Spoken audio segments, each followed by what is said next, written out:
Capítulo 8. Bom ânimo. O apóstolo Bartolomeu foi um dos mais dedicados discípulos do Cristo, desde os primeiros tempos de suas pregações junto ao Tiberíades. Todas as suas possibilidades eram empregadas em acompanhar o Mestre na sua tarefa divina.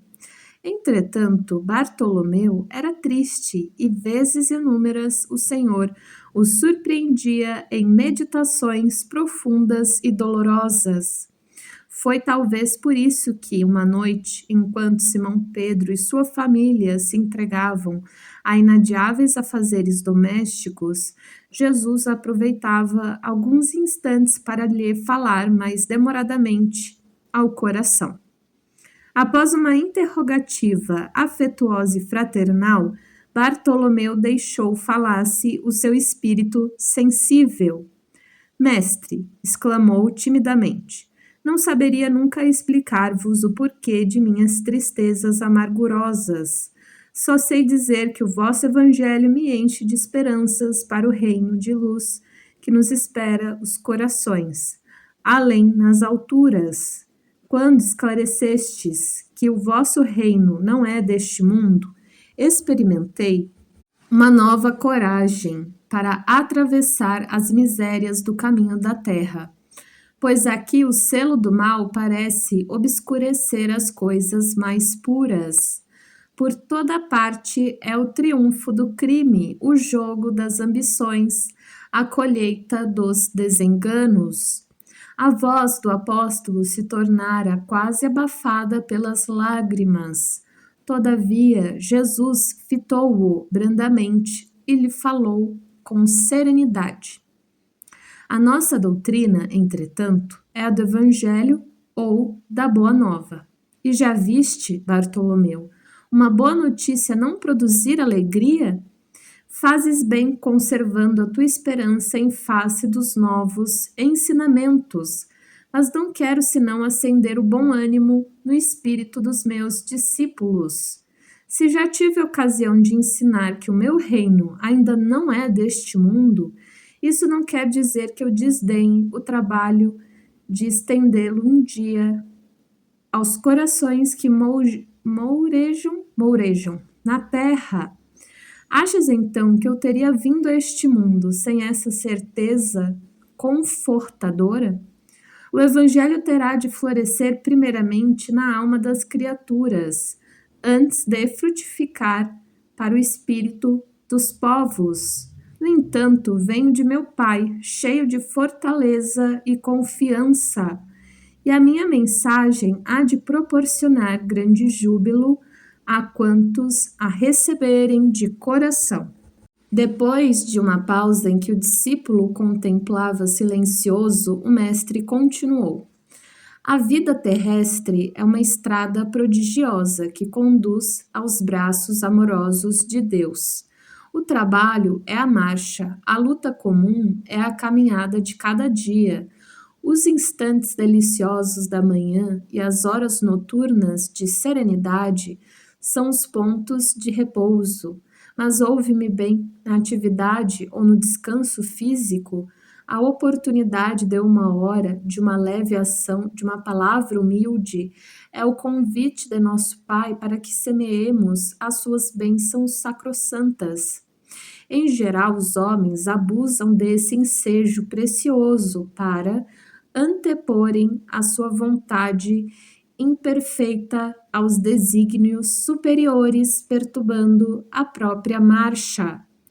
Daí resultam as jornadas mais ásperas obrigatórias para a retificação das faltas cometidas, os infrutíferos labores. Em vista destas razões, observamos que os viajantes da terra estão sempre desalentados na obcecação de sua vontade própria.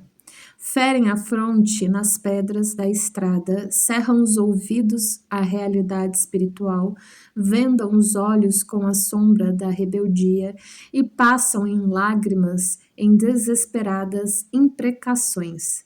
Praga, maldição, blasfêmia.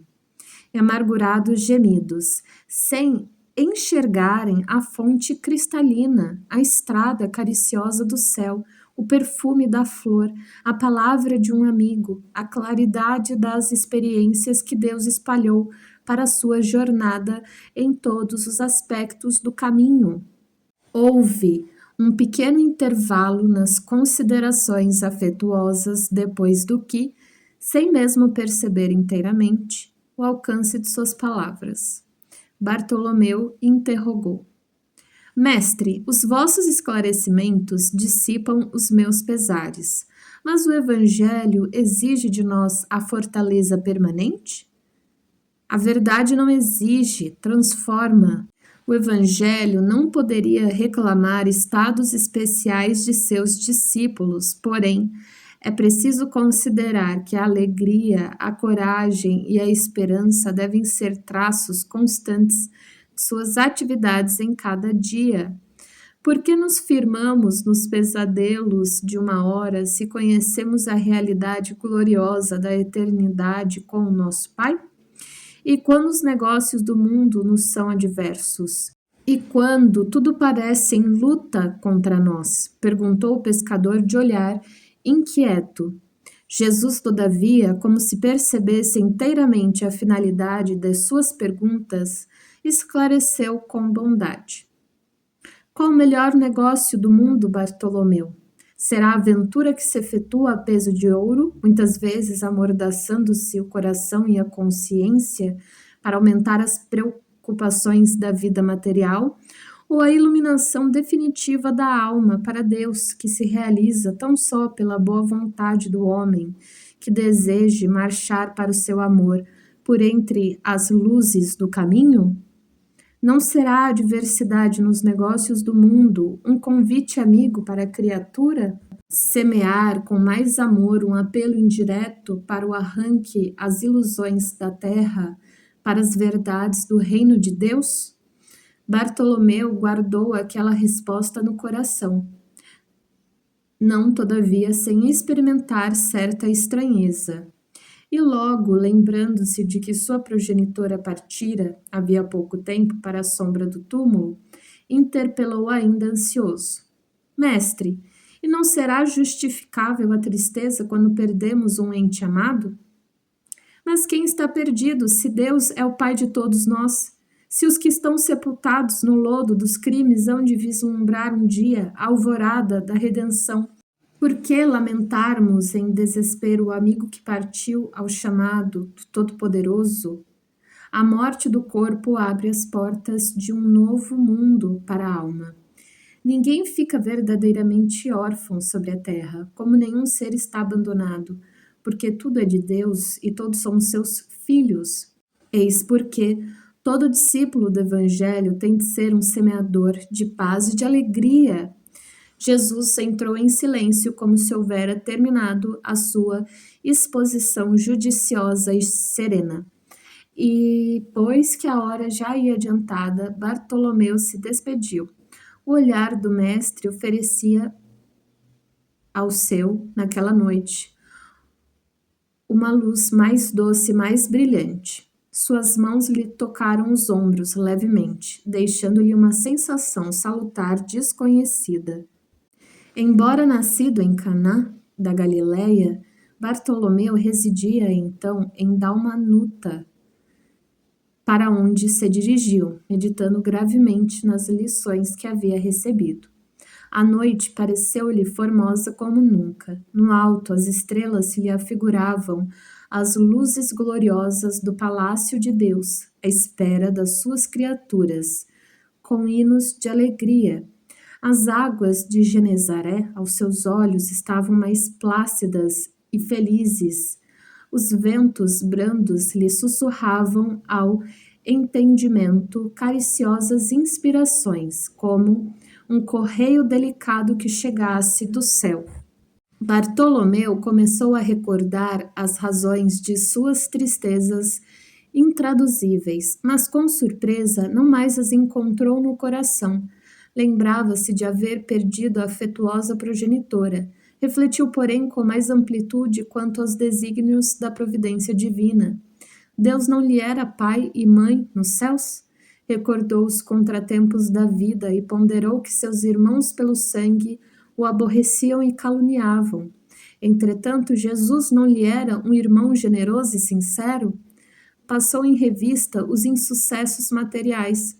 Contudo, que eram as suas pescarias ou a avareza dos negociantes de Betsaida e de Carfanaum, comparados à luz do reino de Deus que ele trabalhava por edificar no coração? Chegou a casa pela madrugada. Ao longe, os primeiros clarões do sol lhe pareciam mensageiros ao conforto celestial.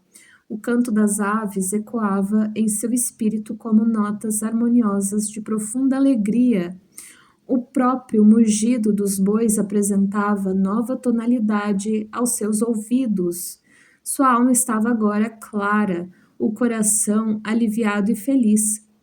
Ao ranger os gonzos dobradiças da porta, seus irmãos dirigiram-lhe impropérios, acusando-o de mau filho, de vagabundo e traidor da lei. Bartolomeu, porém, recordou o evangelho e sentiu que só ele tinha bastante alegria para dar a seus irmãos.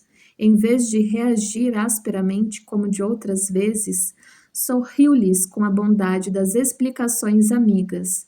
Seu velho pai o acusou igualmente, escorraçando-o. O apóstolo, no entanto, achou natural.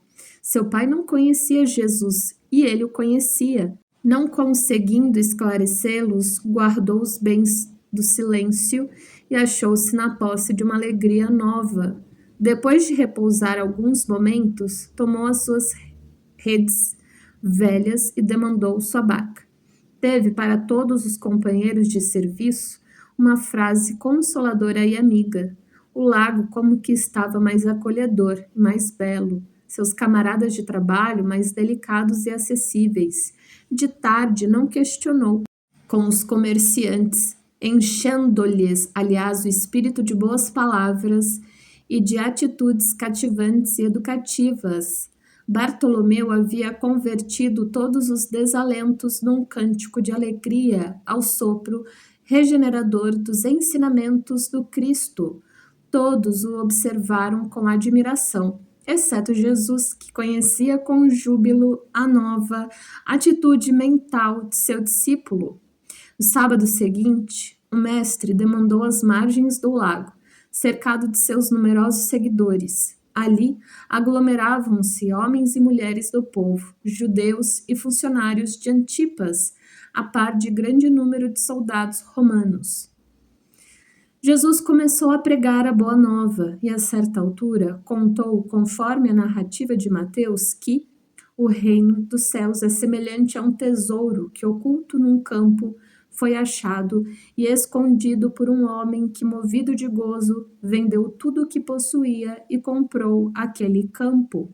Nesse instante, o olhar do mestre repousou sobre Bartolomeu, que o contemplava, embevecido. A luz branda de seus olhos generosos penetrou fundo no íntimo do apóstolo pela ternura que evidenciava, e o pescador humilde compreendeu a delicada alusão do ensinamento, experimentando a alma leve e satisfeita, depois de haver alijado todas as vaidades de que ainda se não desfizera para adquirir o tesouro divino no campo infinito da vida, enviando a Jesus um olhar de amor e reconhecimento.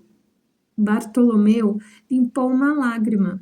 Era a primeira vez que chorava de alegria.